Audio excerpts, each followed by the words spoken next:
નમસ્કાર વિદ્યાર્થી મિત્રો, હું શૈલેષ દલસાણિયા નિરંજન સ્કૂલમાં આપનું હાર્દિક સ્વાગત કરું છું. હવે આપણે ધોરણ 10માં ઇંગ્લિશમાં છઠ્ઠો unit I love you teacher આપણે સ્ટાર્ટ કરીએ છીએ. આ જે યુનિટ છે એ એક છોકરી ઉપર આખો ડિપેન્ડ છે જેનું નામ છે હેલન કેલર, જે નાનપણથી જ છે એ બહેરા અને આંધળા બની જાય છે અને ત્યારથી તેઓ બોલવાનું પણ શીખી શકતા નથી. એટલે એના વિશેની એક એમ કહેવાય ને કે મોટિવેશનલ, જે તમને ખાસ પ્રેરણા આપશે એવી એક સ્ટોરી છે. જો કે સ્ટોરી તો નથી, એક હકીકત ઉપર છે. તો જોઈએ છે unit 6 I love you teacher. પહેલો પેરેગ્રાફ છે. આ પેરેગ્રાફ જે છે તેમાં તમને થોડુંક કન્સેપ્ટ છે એ સમજાવવામાં આવેલો છે કે જેમાં હેલન કેલર છે ક્યારથી છે એ પોતે આંધળા બની જાય છે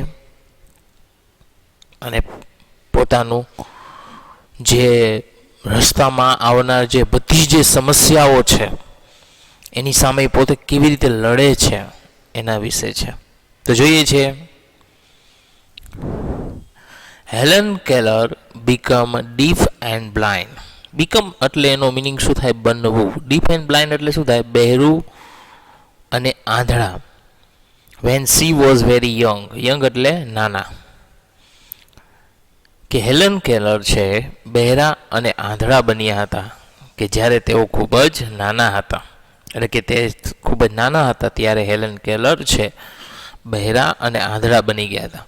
હવે સ્વાભાવિક છે કે જે માણસ બહેરું હોય અને આંધળું હોય એ વ્યક્તિ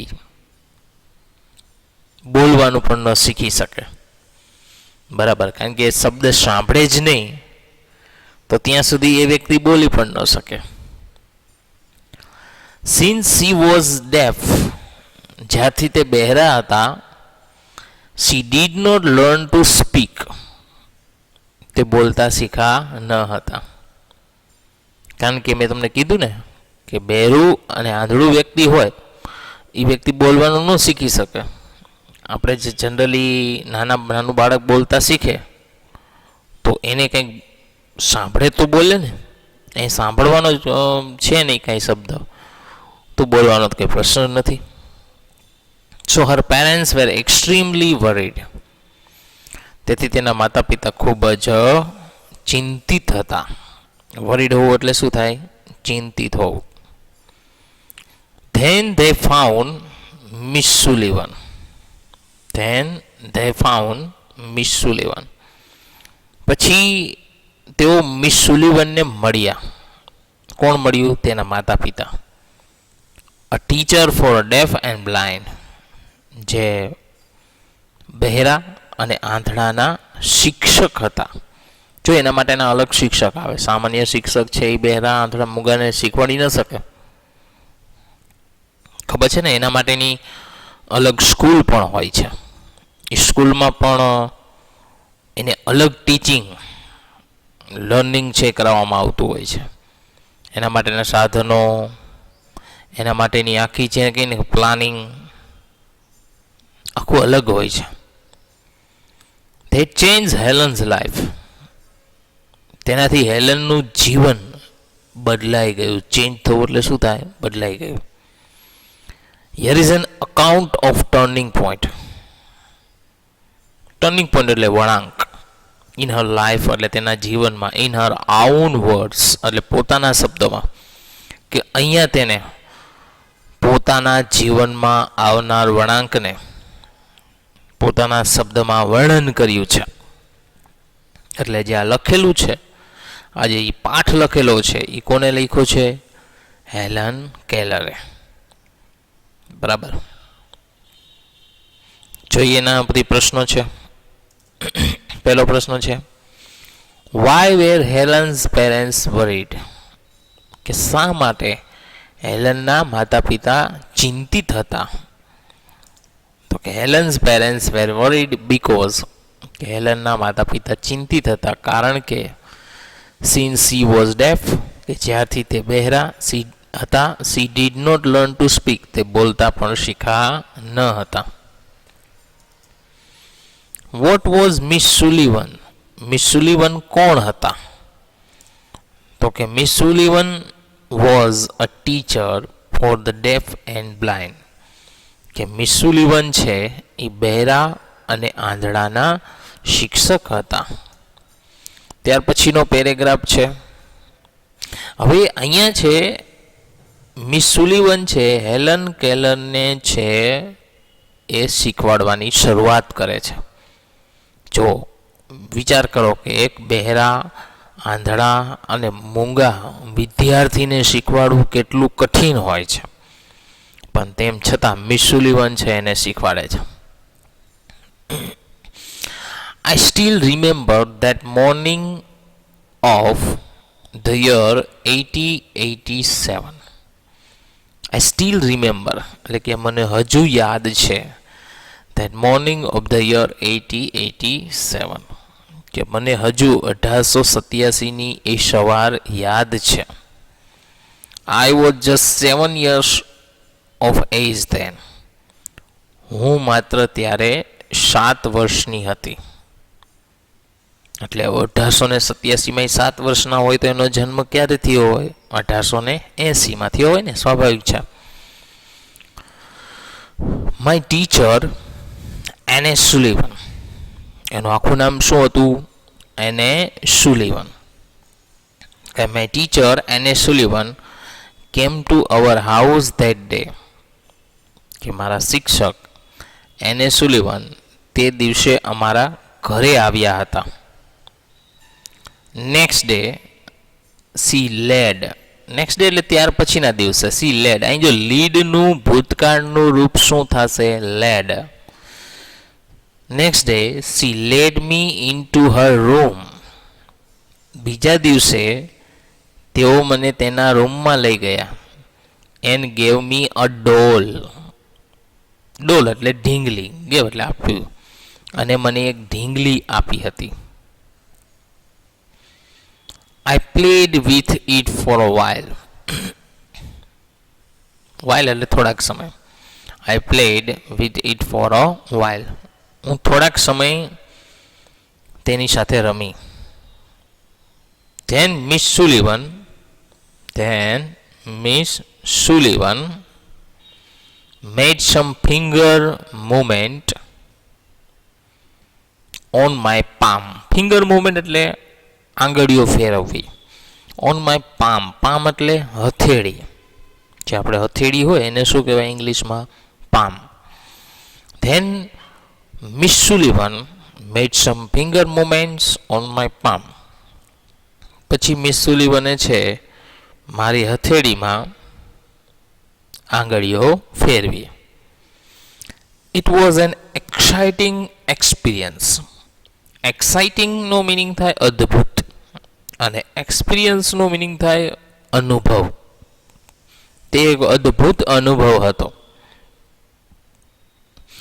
એવું શા માટે કર્યું હતું? કારણ કે મિસ સુલિવનને ખબર હતી કે આવું બાળક છે હંમેશા પોતાના, જેને કહેવાય ને કે આંગળીઓના મુવમેન્ટ દ્વારા જે શીખતું હોય, બરાબર. I got interested in that play. Interest પડવો એટલે રસ પડવો. ઇન ધેટ પ્લે, મને તે રમવામાં રસ પડ્યો. And started imitating the movements. Imitate કરવું એટલે નકલ કરવી. ધ મુવમેન્ટ, મુવમેન્ટ એટલે કે તે હલન, મેં તેના તે મુવમેન્ટ્સની એટલે કે તેના હલનચલનની નકલ કરી. શી મેડ વિથ હર ફિંગર, કે તેના આંગળીઓથી જે હલનચલનની મેં નકલ કરી. When I finally succeeded in doing that correctly, કે જ્યારે હું અંતે તેને સાચી રીતે, કરેક્ટલીનો મિનિંગ શું થાય? સાચી રીતે કરવામાં સફળ થઈ. I was thrilled, રોમાંચિત હતી. I didn't know, હું જાણતી નથી ધેટ આઈ વોઝ સ્પેલિંગ ડોલ, કે મેં ડોલનો સ્પેલિંગ લખ્યો હતો. એટલે એને જેના ટીચરે છે એને જે ઢીંગલી આપી પછી એના શિક્ષકે જ છે એના હાથમાં શું લખ્યું હતું? ડોલ લખ્યું હતું. કેમ કે આવું વ્યક્તિ હોય, બહેરું આંધળું મૂગું વ્યક્તિ હોય, એનો જે સેન્સિટિવ પાવર છે એ સારો હોય છે. એની આપણે આંગળીઓ જોજો, આપણી હથેળીમાં આંગળીઓ ફેરવીએ એટલે ખબર પડે શું લખ્યું એમ, બરાબર. કારણ કે આપણી એ જે ઇન્દ્રિય છે, સેન્સિટિવ ટાઈપની જે ઇન્દ્રિય છે એ તો જાગૃત જ હોય. એના ઉપરથી પ્રશ્ન છે પહેલો, how old was Helen when Miss Sullivan started teaching her? કે જ્યારે મિસ સુલિવને છે તેને શીખવાડવાનું શરૂ કર્યું ત્યારે હેલન કેલર કેવડા હતા? તો કે Helen was 7 years old when Miss Sullivan started teaching her. કે હેલન કેલર છે એ 7 વર્ષના હતા જ્યારે મિસ સુલિવને તેને શીખવાડવાનું શરૂ કર્યું હતું. ત્યાર પછીનો બીજો પ્રશ્ન છે, what did Miss Sullivan give Helen? Miss સુલિવને છે હેલનને શું આપ્યું? What did Helen do with it? હેલને તેની સાથે શું કર્યું હતું? તો કે Miss Sullivan gave a doll to Helen. Miss સુલિવને છે હેલનને ઢીંગલી આપી હતી. Helen played with it for a while. Helen છે તેની સાથે થોડોક સમય રમી હતી. એના પછીનો ત્રીજો પ્રશ્ન છે, what was an exciting experience for Helen? કે હેલન માટે એ અદ્ભુત અનુભવ શું હતો? તો કે Miss Sullivan, what Miss Sullivan made some finger movements on Helen's palms. It was an exciting experience for her. અહીં વોટની જગ્યાએ શું આવી શકે? વેન. શું આવશે? વેન. કે when Miss Sullivan made some finger movements on Helen's palm. કે જ્યારે મિસ સુલિવને છે હેલનની હથેળી ઉપર છે આંગળીઓ ફેરવી, it was an exciting experience. તે એક અદ્ભુત અનુભવ હતો. ત્યાર પછીનો પ્રશ્ન છે ચોથું, why was Helen thrilled? Helen શા માટે રોમાંચિત હતી? તો કે હેલન વોઝ થ્રિલ્ડ. હેલન રોમાંચિત હતી because she succeeded in correctly imitating the finger movements of Miss Sullivan. કારણ કે તે મિસ સુલિવનની આ આંગળીઓને સાચી રીતે નકલ કરવામાં સફળ થઈ હતી. પાંચમો પ્રશ્ન છે, which was the first word that Helen learnt? Helen તે કયો શબ્દ છે સૌથી પહેલા શીખ્યો હતો? તો કે the first word that Helen learn was doll. એ પહેલો શબ્દ છે હેલને શીખ્યો હતો ડોલ. એના પછીનો ત્રીજો પેરેગ્રાફ છે, સમ ડેઝ લેટર. થોડાક દિવસો પછી. લેટર એટલે શું થાય? પછી. We were walking in our garden. અમે અમારા બગીચામાં ચાલી રહ્યા હતા. સડનલી, એકાએક, my teacher put my hand under the water tap. Water tap એટલે શું થાય? પાણીનો નળ. અચાનક મારા શિક્ષકે છે મારો હાથ છે પાણીના નળ નીચે રાખ્યો. As the cool flow of water rain over one hand. Cool flow of water એટલે કે પાણીનો ઠંડો પ્રવાહ. ફ્લો એટલે શું થાય? પ્રવાહ. કે પાણીનો ઠંડો પ્રવાહ રેન ઓવર વન હેન્ડ મારા એક હાથ ઉપર પડ્યો. She spelt water on my other palm. Spelt એટલે લખવું, water on my other palm. અને મારી બીજી હથેળીમાં તેને વોટરનો સ્પેલિંગ લખ્યો. We played this game every day touching different objects. We played this game every day, કે અમે આ રમત દરરોજ રમતા હતા. ટચિંગ ડિફરન્ટ ઓબ્જેક્ટ્સ, ટચિંગ કરવું એટલે સ્પર્શ કરવો, ડિફરન્ટ ઓબ્જેક્ટ એટલે જુદી જુદી વસ્તુઓને સ્પર્શ કરવાની રમત છે દરરોજ રમતા હતા. It awaken my soul, awaken કરવું એટલે જાગૃત કરવું, સોલ એટલે આત્મા, તેનાથી મારો આત્મા જાગૃત થયો. આઈ કેમ ટુ નાવ ધેટ, કે હું જાણવા લાગી હતી કે એવરીથિંગ હેડ અ નેમ, કે બધાને પોતાનું નામ હોય છે. પહેલાં એને ખબર નથી કે આને શું કહેવાય, આ વસ્તુને શું કહેવાય. હવે એને દરેક વસ્તુ ખબર પડવા માંડી. Now each name gave birth to a new thoughts.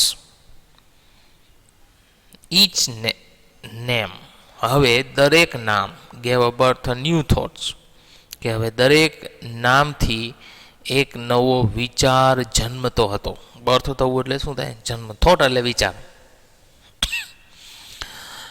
Every object આઈ ટચડ, દરેક વસ્તુનો હું સ્પર્શ કરતી, seemed to throb with life, થ્રોબ એટલે ધબકાર, વિથ લાઈફ એટલે જીવનનો એક ધબકાર લાગતો હતો. I was connected with the world through all the words, connect થવું એટલે જોડાવો, વિથ ધ વર્લ્ડ એટલે હું દુનિયા સાથે જોડાણી, થ્રુ ઓલ ધ વર્ડ્સ એટલે કે આ શબ્દોથી, કે હું આ શબ્દોથી, આ બધા શબ્દોથી હું દુનિયા સાથે જોડાણી. એના ઉપરથી પ્રશ્નો છે. What did the teacher suddenly do, શિક્ષકે અચાનક શું કર્યું હતું? તો કે suddenly the teacher put Helen's hand under the water tap, અચાનક છે શિક્ષકે છે હેલનનો હાથ છે નળ નીચે રાખ્યો. Vote did the teacher do on Helen's palm, શિક્ષકે હેલનની હથેળી પર શું કર્યું હતું?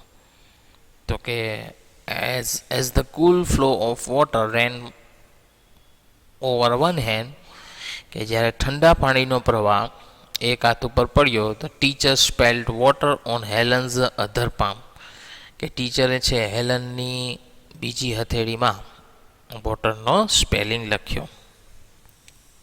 ત્રીજો પ્રશ્ન છે. વોટ અવેકન હેલન સોલ, કોનાથી હેલનનો આત્મા જાગૃત થયો હતો? તો કે ટચિંગ ડિફરન્ટ ઓબ્જેક્ટ્સ, કે જુદી જુદી વસ્તુઓનો સ્પર્શથી, and spelling their names on palm, અને તેની હથેળીમાં તેના સ્પેલિંગ લખીને, અવેકન હેલન સોલ, તેનાથી હેલનનો આત્મા જાગૃત થયો. ચોથો પ્રશ્ન, ઈચ નેમ, આ વાક્ય પૂર્ણ કરવાનું છે એટલે each name gave birth to a new thought. પાંચમો પ્રશ્ન છે. Everything that Helen touched seemed to throb with life, આ પણ વાક્ય પૂર્ણ કરવાનું છે. છઠ્ઠો છે. How was Helen connected with the world, કે હેલન છે દુનિયા સાથે કેવી રીતે સંપર્કમાં આવ્યા હતા? તો કે Helen was connected with the world through છે, અહીંયા થ્રોટનો આપણે થ્રુ આવશે, થ્રુ ધ વર્ડ્સ, દુનિયા એટલે કે બધા શબ્દોની મદદથી. તો મિત્રો અહીંયા સુધી રાખીએ છીએ. બરાબર, નેક્સ્ટ પેરેગ્રાફમાં સમજીશું અને એના પ્રશ્નો પણ આપણે સમજીશું.